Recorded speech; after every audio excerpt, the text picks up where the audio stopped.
90 రోజుల కోర్సు పూర్తి చేస్తే చాలు 100% ప్లేస్మెంట్ సపోర్ట్ తో సాఫ్ట్వేర్ జాబ్ మీ సొంతం. వెంటనే కోడ్ జ్ఞాన్ డెస్టినేషన్ ని సంప్రదించండి. Welcome to Suman TV. నేను మీ సుమన్ టీవీ నాగ్. భరణం భార్యలకు మాత్రమేనా, భర్తలకు కాదా? ఇది చాలామందికి రైజ్ అయ్యేటువంటి క్వశ్చన్ అదే. అయితే ఎక్కువగా భరణం ఏ సందర్భాల్లో ఎవరికి ఏ విధంగా ఇవ్వాల్సి వస్తుంది, భర్తలకు కూడా వర్తిస్తుందా అనేటువంటిది ఈరోజు మనతో పాటు హైకోర్టు అడ్వకేట్ అలగిరి రవీంద్రనాథ్ గారు ఉన్నారు. అది వారి మాటలో తెలుసుకుందాం. Hello sir. హాయ్ అండి నాగరాజ్ గారు.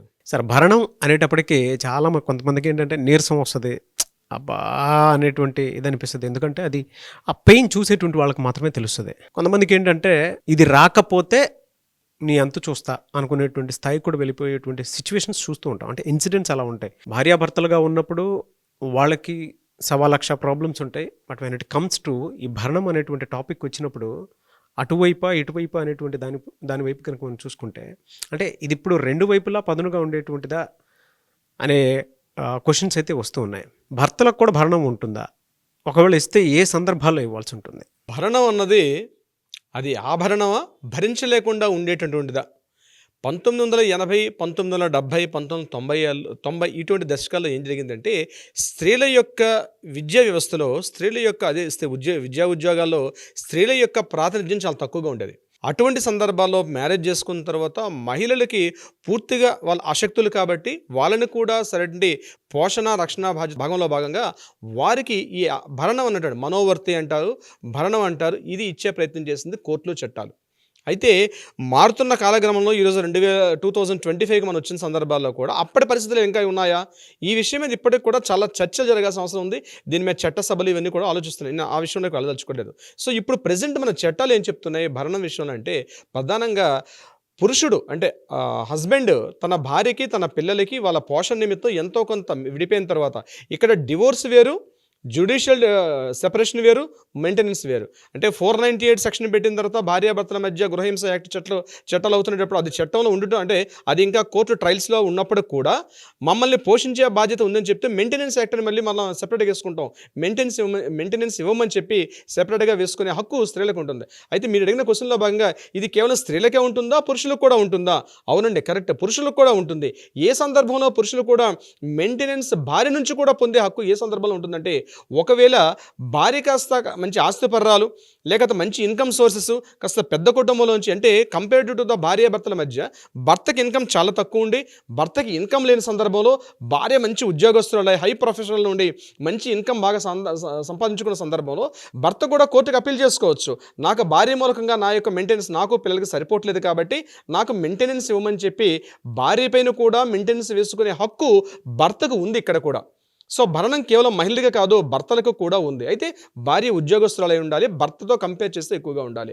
కానీ చాలా సందర్భాల్లో 90% కేసు అన్నీ కూడా కేవలం మహిళలు వేస్తుంటారు భర్తల పైన భరణం పొందే విషయంలో. అయితే ఇక్కడ పిల్లలు, ఈ విషయం ఎవరికి ఉండాలి?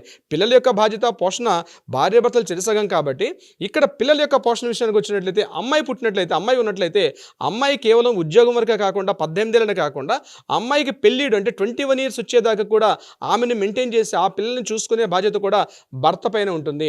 అబ్బాయి విషయంలోకి వచ్చినట్లయితే కేవలం 18 ఏళ్ళు నిండే వరకు, అతనికి ఉద్యోగ అర్హత వచ్చే వరకు కూడా అబ్బాయిని మెయింటైన్ చేసుకునే ఇది భర్తకు ఉంటే, పూర్తిగా అమ్మాయి విషయంలో మాత్రం 21 years అప్ టు ఆ అమ్మాయి తన కాలం మీద తను నిలబడి తను జాబ్ చేసుకుని తను మ్యారేజ్ అయ్యే స్థితి వరకు కూడా అమ్మాయిని చూసుకునే బాధ్యత ఇతనికి ఉంటుంది. ఈ భరణం దానిలో కూడా కలిసి ఉంటుంది. ఇక్కడ ఫర్ ఎగ్జాంపుల్ మీకు ఒక 5 years బ్యాక్ ఒక భరణాన్ని మెయింటైన్ చేయడం జరిగింది. ఒక మొత్తాన్ని, ఈ భరణం కూడా 2 రకాలుగా ఉంటుంది. అంటే ఒకే మొత్తంలో మొత్తం మా లైఫ్ వరకు ఇంత మొత్తాన్ని మాకు ఇస్తే సరిపోతుందని చెప్పి సింగిల్ సెటిల్మెంట్ అంటారు. సింగిల్ సెటిల్మెంట్లో కూడా భరణాన్ని ఇచ్చేసుకొని అక్కడి నుంచి ఎగ్జిట్ అయిపోవచ్చు. కొన్ని సందర్భాలు ఏం చేస్తారంటే ఎవ్రీ మంత్ పే చేసుకుంటూ వస్తారు. సింగిల్ సెటిల్మెంట్ అయినా లేదా మంత్లీ ఇచ్చిన మెయింటెనెన్స్లో కూడా ఒకవేళ రివిజన్ పెట్టుకోవచ్చు మహిళలు. అంటే ఒక 5 years బ్యాకో 6 years బ్యాకో ఎంతో కొంత మొత్తాన్ని ఇంత ఇవ్వమని చెప్పి మాట్లాడుకున్న తర్వాత ఇప్పుడున్నటువంటి ఈ ద్రవ్యోల్బణం కావచ్చు, ఇతరత్ర కారణాల రీత్యా ఖర్చులు పెరిగిన సందర్భాల్లో నాకు ఈ అమౌంట్ సరిపోవట్లేదని చెప్పి మరలా కోర్టు మెట్లను ఆశ్రయించి కోర్టు యొక్క ముందు పిటిషన్ పెట్టుకోవడం వల్ల నాకు ఆ అమౌంట్ సరిపోయి పెట్టలేదు, ఇంక్రీజ్ చేయమని చెప్పి పెట్టే అవకాశం కూడా ఉంటుంది. ఎందువల్లంటే 5 సంవత్సరాల క్రితమో 10 ఏళ్ల క్రితం ఉన్నటువంటి అతని ఇన్కమ్ ఈరోజు పెరిగి ఉంటుంది కాబట్టి దాని తగ్గట్టుగా కూడా నాకు ఆ అమౌంట్ ఇవ్వమని చెప్పి భార్య కూడా కోర్టును ఆశ్రయించి తద్వారా దాన్ని కూడా పొందే హక్కు కూడా ఉంటుంది. ఇది 2 రకాలుగా ఉంటుంది. ఇది భార్యకి వర్తిస్తుంది, భర్తకు కూడా వర్తిస్తుంది. అయితే ఇక్కడ 2 రకాల సందర్భాలు.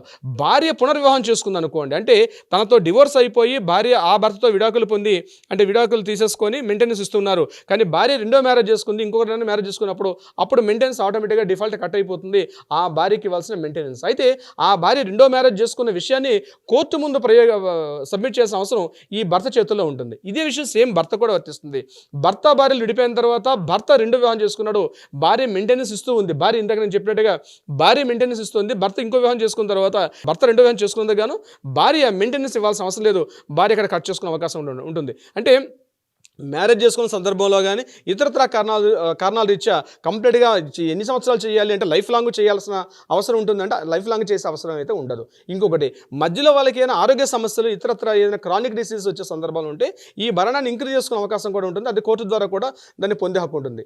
ఇందాక మనం లాస్ట్ టైంలో మనం గతంలో కొన్ని వీడియోలు చేసాం నాగరాజు గారు. ఆ వీడియోలో మనం ఏం చేసామంటే ఏ సందర్భాల్లో మరలా భరణాన్ని మనం రద్దు చేసుకునే అవకాశం ఉంటుంది, జాబ్ ఆగిపోయింది, అటువంటి సందర్భాల్లో మనం ఆ వీడియోలు చెప్పినట్టుగా ఏ సందర్భాల్లో కట్ చేసుకునే అవకాశం కూడా ఉంటుందని మనం ఒక వీడియోలు చేసాం ప్రత్యేకంగా. అయితే ఈ భరణం అనే విషయం అనేది ఇప్పటికి కూడా పెద్ద కాంట్రవర్షియల్ ఇష్యూగా ఉంది. ఇప్పటికి కూడా దీని మీద చట్టసభలు చాలా డిస్కషన్ చేస్తున్నాయి. భరణం అనేది అదొక అవకాశం తీసుకొని మహిళలు చాలా వరకు దౌర్జన్యాన్ని కూడా పాల్పడుతున్నారు. దీని మీద ప్రత్యేకించి చట్టాలు పురుషుల పరంగా లేదని చెప్పి జరుగుతున్నాయి. బహుశా అది తొందరలోనే వీటి మీద కూడా రివిజన్స్ జరుగుతున్నాయి కాబట్టి ఆ చట్టాలు కూడా వచ్చే అవకాశం ఉంటుంది. ఏదేమైనప్పుడు కూడా ఒక 50 ఏళ్ల క్రితం 40 ఏళ్ల క్రితం ఏవైతే చట్టాలు ఉన్నాయో అదే చట్టాలు ఇప్పుడు కూడా కంటిన్యూషన్ అవుతున్నాయి. సో భరణం ఇవ్వడం అనేది ఒకసారి మ్యారేజ్ చేసుకున్న తర్వాత తనకి పిల్లలు పుట్టినా పుట్టకపోయినా భార్యని ఒక అందరి ఆమోదయోగ్యంతో ఒక భార్యని చట్ట ప్రకారంగా మ్యారేజ్ చేసుకున్న తర్వాత ఆ భార్యకు భరణం ఇవ్వాల్సిన బాధ్యత పురుషుడిపైన మాత్రమే ఉంటుంది. కొన్ని సందర్భాల్లో కొన్ని ప్రత్యేక పరిస్థితుల్లో భార్యను వైపు కూడా భరణం పొందే హక్కు పురుషుడికి కూడా ఉంది. నాగరాజు గారు, రీసెంట్ అతుల్ కేసులో కనుక మనం చూస్తే జరిగినటువంటి ఇన్సిడెంట్, ఆయన సూసైడ్ చేసుకుని చనిపోవటం అనేది బాధాకరం. నిజంగా కొంతమందికి ఏంటంటే మెయింటెనెన్స్ పిల్లల కోసమే కడుతున్నటువంటి వాళ్ళు ఉంటారు, భరణం పిల్లల కోసం ఇచ్చేటువంటి వాళ్ళు మాత్రమే ఉన్నారు. కొంతమంది ఇవ్వలేని వాళ్ళు కూడా ఉండేటువంటి వాళ్ళు ఏం చేయాలో తెలియక సూసైడ్కి పాల్పడేటువంటి విషయాలు చాలా చూస్తున్నాం. వాళ్ళంటే సోషల్ మీడియా వచ్చింది కాబట్టి కొన్ని విషయాలు బయటకు వస్తున్నాయి కాబట్టి తెలుస్తుంది. కానీ బట్ ఇటువైపు కూడా నష్టం చూసేటుంటారు. అంటే అన్ని కేసెస్లో కాదు, కొన్ని కేసెస్లో అయితే డెఫినెట్గా నష్టాలు చూస్తున్నారు. ఎందుకంటే కొంతమంది భార్యలు కావాలనే వాళ్ళ వైపు మెయింటెనెన్స్ అని, అదే ఏదున్నా సరే యాజ్ పర్ రైట్స్ మాకు రావాలి అనేటువంటి ఉద్దేశంతో, సదుద్దేశంతో ఏదైతే ఈ యొక్క భరణం మనోవర్తి అని ఏదైతే మనకి చట్ట ప్రకారంగా పొందే హక్కు ఉందో ఇది సాధ్యమే. కానీ కొంతమంది మహిళలు కావాలని అతన్ని ఇబ్బంది పెట్టే ఉద్దేశంతో, గుంతెమ్మ కోరికలతోటి అతన్ని ఎలాగైనా నాశనం చేయాలి అనే ఉద్దేశంతో ఈ యొక్క మెయింటెనెన్స్ని ఒక అస్త్రంగా వాడుతూ కంప్లీట్గా అతన్ని నిర్వీర్యించే ఉద్దేశంతో అతన్ని పూర్తిగా నాశనం పట్టించేద్దాం, నేలని నాకించేద్దాం అనే ఉద్దేశంతో కొంతమంది మహిళామలు అక్కడక్కడ కొన్ని సంఘటనలు జరుగుతున్నాయి. చాలా దురదృష్టకరం. అయితే దానికి సంబంధించి కూడా కొన్ని రివిజన్స్ అవుతున్నాయి. ఇప్పుడు కూడా చట్టసభలో డిస్కషన్స్ అవుతున్నాయి కాబట్టి కొన్ని మార్పుల్ని మనం ఆహ్వానిద్దాం నాగరాజు గారు. తప్పనిసరిగా వచ్చే మార్పులు కూడా ఉంటాయి. దీన్ని కూడా ఏ లిమిటేషన్స్. రీసెంట్గా మన సుప్రీంకోర్టు కూడా కొంత మార్గదర్శకాలు జారీ చేసింది లోవర్ కోర్ట్స్ అన్నిటికి కూడా. కొన్ని ఒక 8 పాయింట్స్ ఒక ఎజెండా రిలీజ్ చేసి 8 పాయింట్స్ని మార్గదర్శకాలను తీసుకొని దీని తగ్గట్టుగా భరణాలని ఇరువురిగిల్ని కూర్చోబెట్టుకొని దాని తగ్గట్టుగా ఇవ్వమని చెప్పడం జరిగింది. అయితే ఒకటి గుర్తుపెట్టుకోండి, కోర్టుకి ఏదైతే సబ్మిట్ చేస్తున్నాం అడిగే వాళ్ళు కావచ్చు, ఇచ్చే వాళ్ళు కావచ్చు, ఎవరైనా సరే కోర్టుని మాత్రం తప్పుదోవ పట్టిస్తే మాత్రం తీవ్రమైనటువంటి పరిణామాలు ఉంటాయి. ఎందుకంటే కోర్టు చాలా తీవ్రంగా తీసుకుంటుంది. కోర్టును తప్పుదోవ పట్టించడం, ఉన్న విషయాన్ని యాస్టీస్గా చెప్పాల్సిన అవకాశం ఉంటుంది. పూర్తిగా మన రీసెంట్గా మీరు అన్నట్టుగా అతుల్ సుభాష్ గారి కేసులో కావచ్చు, లేకపోతే ఢిల్లీలో జరిగినటువంటి ఆ ఖన్నా గారి కేసులో కావచ్చు, ఇటువంటి సందర్భాలు ఏంటంటే కోర్టును తప్పుదోవ పట్టించారు. అప్పుడు ఏమైతుందంటే ఈ విషయం అసలు టాపిక్ పక్కకి వెళ్ళి కోర్టుని తప్పుదోవ పట్టించడం అన్నది అది చాలా ప్రమాదకరంగా ఉంటుంది. దాని మీద వేరే శిక్షలు కూడా ఉంటాయి. సో కోర్టు మెట్లు ఎక్కేటప్పుడు 1-10 సార్లు ఆలోచించుకొని కోర్టు మెట్లు ఎక్కాల్సిన అవసరం ఉంటుంది. నాగరాజు గారు, ఎవరైనా సరే ఇటువంటి వాటితోటి ఈ సమస్యని ఇప్పటికీ చాలామంది ఫేస్ చేస్తున్నటువంటి వాళ్ళు ఉన్నారు. మిమ్మల్ని అప్రోచ్ అవ్వచ్చా?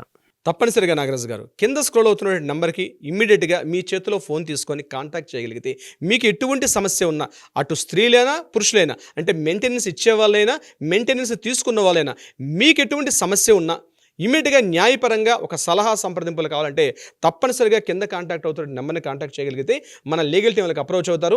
అప్రోచ్ అయిన వాళ్ళ యొక్క డీటెయిల్స్ కూడా చాలా కాన్ఫిడెన్షియల్గా ఉండబడతాయి. సో తప్పనిసరిగా మీరు ఇమీడియట్గా కాంటాక్ట్ చేయండి, మీకు సమస్యకి పరిష్కారం దొరుకుతుంది. Thank you so much Alagiri Ravindranath గారు. Thank you so much Nagaraju గారు. సో అది మీకు ఎవరికైనా ఏదైనా చిన్న ప్రాబ్లం ఉంది అనుకున్నట్టు మీకు అనిపిస్తే మాత్రం ఆ విధంగా జరుగుతుంది అనుకుంటే, అంటే మీకు అన్యాయం జరుగుతుందని మీరు కనుక భావిస్తే స్క్రీన్ మీద అలగరి రవీంద్రనాథ్ గారు, హైకోర్టు అడ్వకేట్, కాంటాక్ట్ నెంబర్ కనిపిస్తుంది. దానికి మీరు అప్రోచ్ అవ్వచ్చు. అండ్ ఈ వీడియో లైక్ చేయండి, షేర్ మాత్రం తప్పకుండా చేయండి. ఇలాంటి మరిన్ని వీడియోస్ కోసం మా ఛానల్ ఫాలో అవ్వండి. Thank you.